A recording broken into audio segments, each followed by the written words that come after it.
Brillanti Dance, kull nhar ta' ġimgħa fi-8:30 dejjem fuq One.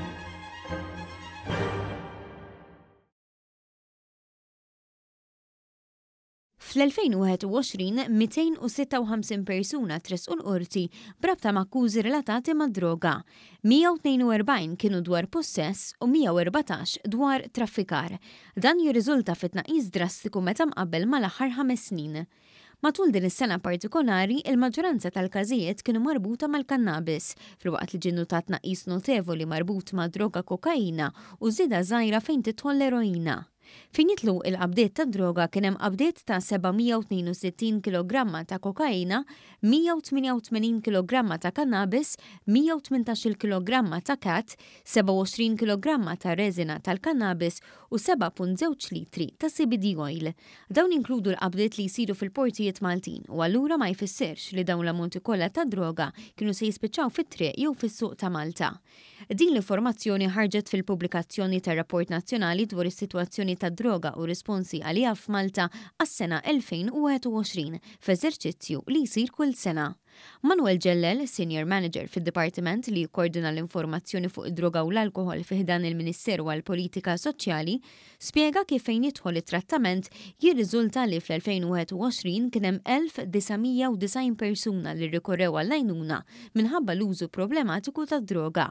81% ta' dawn il-persuni kienu rġiel u 19% kienu nisa.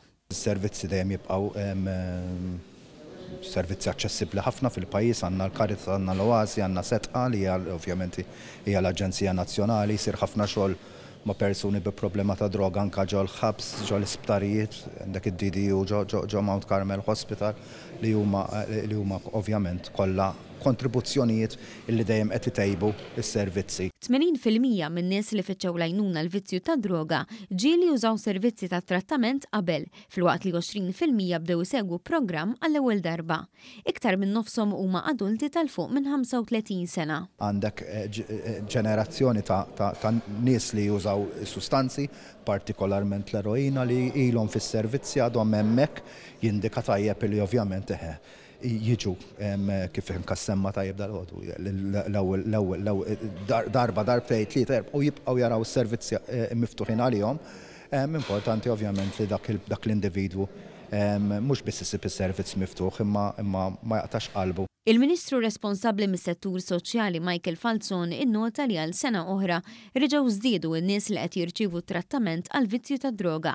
Riflessjoni ta' aktar nies li qed isibu kuraġġ biex jersqu l-qudiem biex ifittxu l-għajnuna. Bħala għajnuna l-Gvern investi sommhom konsiderevoli, ġifieri nitkellmu madwar 5 miljun euro fis-sena fejn tidħol il-kura riabilitazzjoni mid-droga. In-numru li qed jiġu l-qudiem qed jiżdied li hija xi ħaġa pożittiva li hawn nies li huma aktar konxi. Irridu naħdmu aktar, irridu nagħmlu n-nies aware u l-iktar minn kollox irridu nkunu hawn biex ma niġġudikawx, biex noħorġu jdejna, biex nagħmlu lin-nies kuraġġ, għax dak huwa dover tagħna li kulħadd fis-soċjetà kollu t-tieni, t-tielet, ir-raba' u l-ħames ċans jekk hemm bżonn.